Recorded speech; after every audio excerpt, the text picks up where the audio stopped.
오늘은 힐링이 필요할 때 수필 한 편을 낭독하겠습니다. 글 오덩열. 모자도. 노송 한 그루가 시원히 그늘을 치며 반기고 있었다. 여기까지 오면 마음은 벌써 고향집에 가 있고 어머니와의 대화는 시작된다.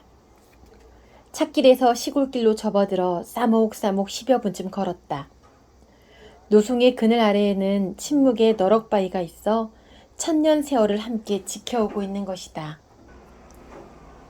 노송과 너럭바위가 해로하는 부부같이 다정한 이곳을 우리는 독백이라 부르고 있다. 산기슭의 모롱이인 독백이는 고향 마을로 가는 길목에 있다.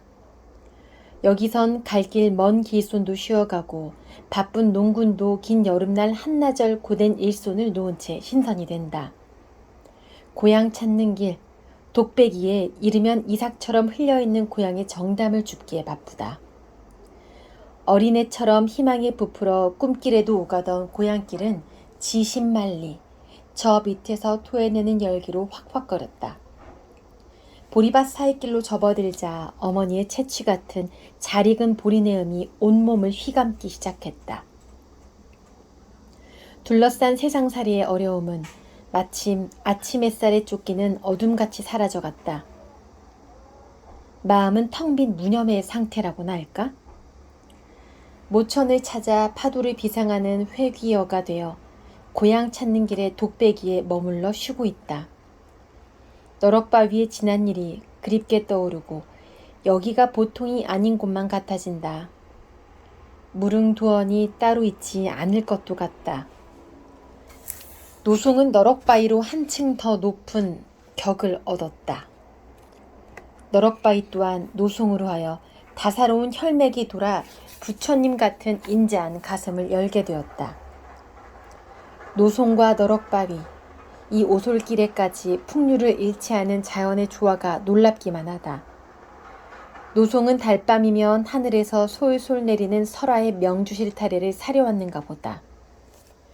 줄기의 가슴팍 한복판에는 구멍이 휙 뚫렸으니 말이다. 아니 계집 죽고 자식 죽은 산비둘기의 애달픈 사연과 함께 너럭바위에 앉은 모든 속세의 얘기는 소나무의 가슴팍을 타고 승천하여 별나라 선녀들의 정화가 되었는지도 모를 일이다. 만고 풍상을 전신에 받으면서도 푸르름을 머리에 인 고목이 된 소나무다. 그러나 천수를 다하는 날까지 영성 성겨지는 청술까지 뻗어 그늘을 드리울 것이다. 세월 따라 몸통은 삭혀 푸르름으로 승화시킨 소나무다. 어떤 풍우에도 청아한 목소리로 술바람을 보내고는 이렇다 할 말이 없다. 바람 그치면 묵묵히 하늘 향한 마음에 변함이 없다. 젊은 날에는 울을 창창 푸르다 못해 검푸른 솔잎으로 그늘을 드리웠으리라. 이제 성긴 솔잎 새로 반짝 햇살이 웃고 있다. 조용히 미소로써 보이는 여유요 달관인 것이다. 어찌 보면 어머니의 모습 같기도 한 노송, 그 품에 안기니 지난날은 여가 되어 청수처럼 맑아온다. 이러한 독백이는 나에게는 모정을 뜨겁게 느꼈던 곳이요, 저 너머 멀리에 푸른 꿈을 꾸어보던 곳이다. 늘 타관으로만 떠돌아온 나는 이곳의 미운정 고운정이 남다르다. 나에게 독백이는 자연 공간의 한 지점이 아니고 앞을 조감해보는 내 인생의 길목처럼 되어버렸다. 이렇게 되기까지는 독백이에 유별난 사연이 있기 때문이다. 벌써 오래전 자취하던 학창시절의 일이다. 지열은 익어서 소나기를 장만하고 있던 여름날의 오후였다.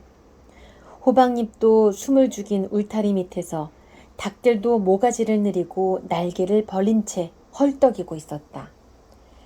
타는 듯한 더위 속에 고향집 마당에서는 보리타작이 한창으로 보릿누리가 헐러져 홀대 밑에 보리알이 수북이 쌓이고 있었다. 유리알 생명선이었던 보리알. 유리알 생명선이었던 보리알.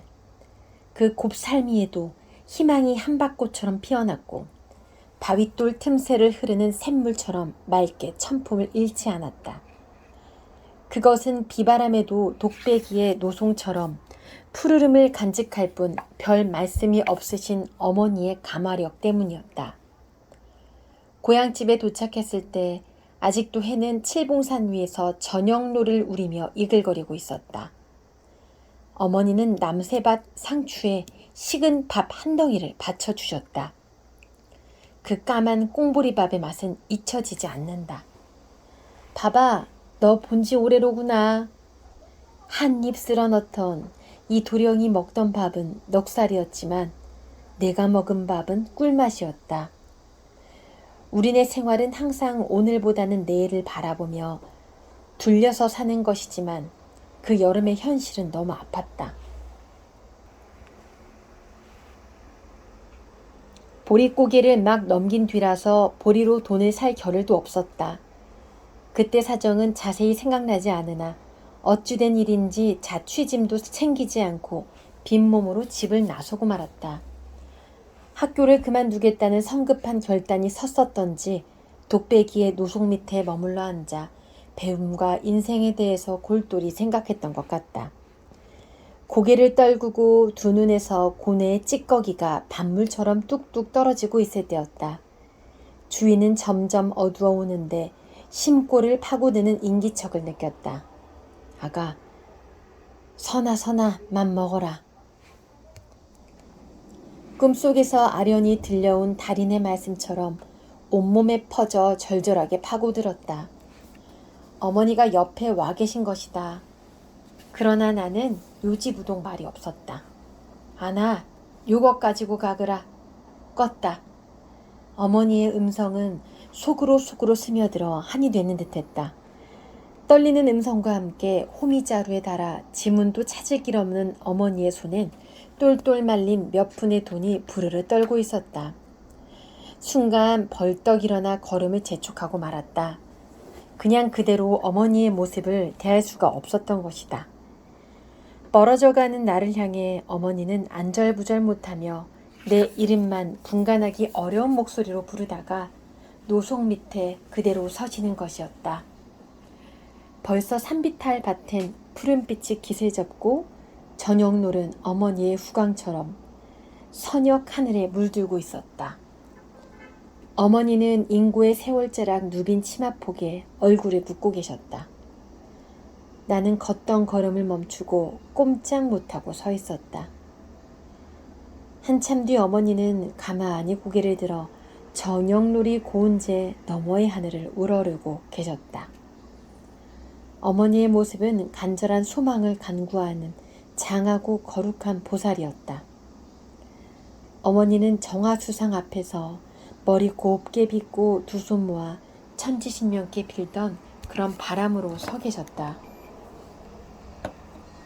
몸통은 파이고 가지는 휘어도 노상 푸른 솔잎을 받쳐 푸른 하늘을 이고 있는 한 그루 노송을 배경으로 한 어머니. 그때의 당신 모습은 영원한 모성의 화신이었다.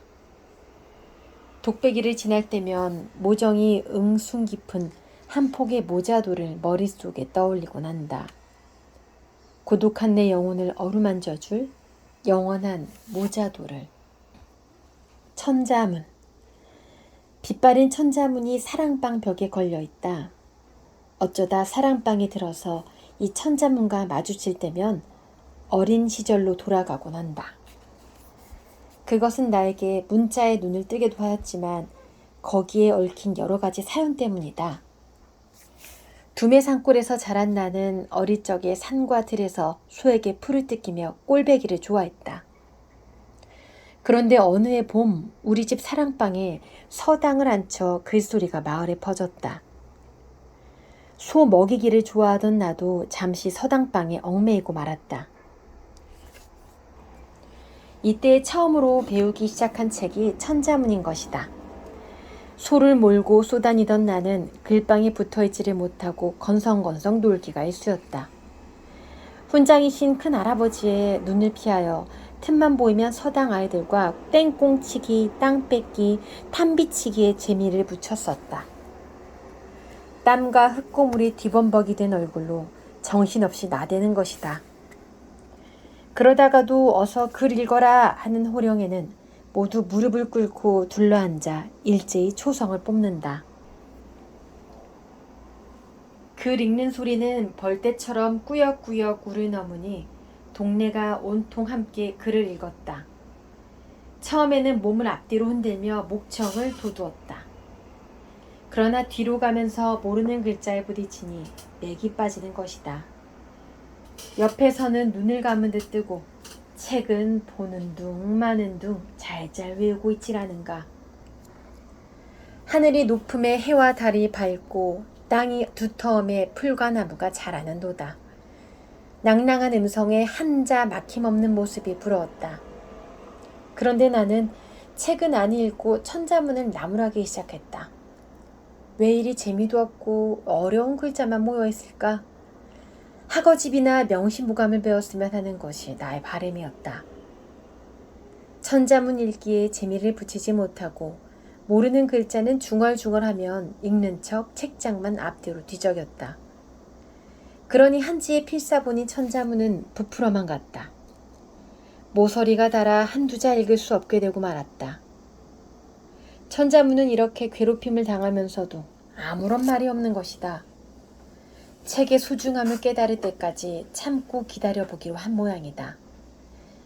이런 천자문과 나는 천지 현황의 뜻도 깨치지 못한 채 처당이 파하여 멀어지고 말았다. 우리는 책과 많은 인연을 맺으며 살아가고 있다는 생각이 든다. 책 속에서 길을 찾고 삶의 방향을 결정지을 수도 있지 않던가. 삶에 영향을 주었던 책을 다시 들춰보면 갖가지 상념들이 한방눈처럼 내리기도 한다. 이럴 때면 울컥울컥 울음이라도 쏟아낼 수밖에 없게 된다. 되도록이면 이런 책을 많이 간직하고 싶다. 나에게 수필을 쓰도록 부추긴 것도 한 권의 책이었다고 할 수 있겠다. 그래서 글이 막히면 이 책을 꺼내 옆에 놓는 버릇이 있다. 곁에 두고 펴지 않은 채 슬슬 딴전을 피우는 것이다. 이곳저곳에 안부 전화를 넣기도 하고 원고지는 한쪽으로 밀치고 손 가는 대로 수필집을 들추기도 한다. 그러다가 늘상 대하던 구절을 곰곰이 생각하는 것이다. 아, 이것이구나. 잡히는 것이 있다. 오래 두고 읽어야 할 책이리라. 김일소는 한퇴지의 글을 천독, 임백호가 중용을 800번 읽었듯이 나도 그렇게 해보리라. 이제 와서 마음속의 책으로 자리한 천자문 표지에 먼지를 털며 첫 장부터 넘겨본다. 달아 없어졌던 모서리 부분은 기워져 새로이 쓰여진 글씨가 또렷하다. 마치 고매에서 돋아난 새싹처럼 반갑다. 기워진 책장을 넘기면서 이런 생각을 하였다. 내가 어려서 천자문 모서리를 닳게 하듯 내가 교단에 서는 동안 학생들은 나의 어느 구석을 닳게 하지나 않았을까? 그리하여 학생들의 시력에 장애의 요인이 된다면 큰일이다. 학생들이 나를 읽을 때 언제나 쉽고 새롭고 감동적이어야 할 게 아닌가. 그러기 위해서는 부지런히 닳아 없어진 모서리는 새로이 꾸며 교단에 서야 하리라. 학생들에게 잊히지 않은 한 권의 책으로 남기를 바란다. 삶의 모습이 담겨진 책으로 언제나 영혼을 순수케 하는 책이기를 바라는 것이다. 그래서 오늘도 천자문의 화두로 남아있는 할아버지의 음성을 듣는지도 모르겠다. 어서 글 읽어라. 오늘은 힐링이 필요할 때 수필 한 편을 낭독해 보았습니다.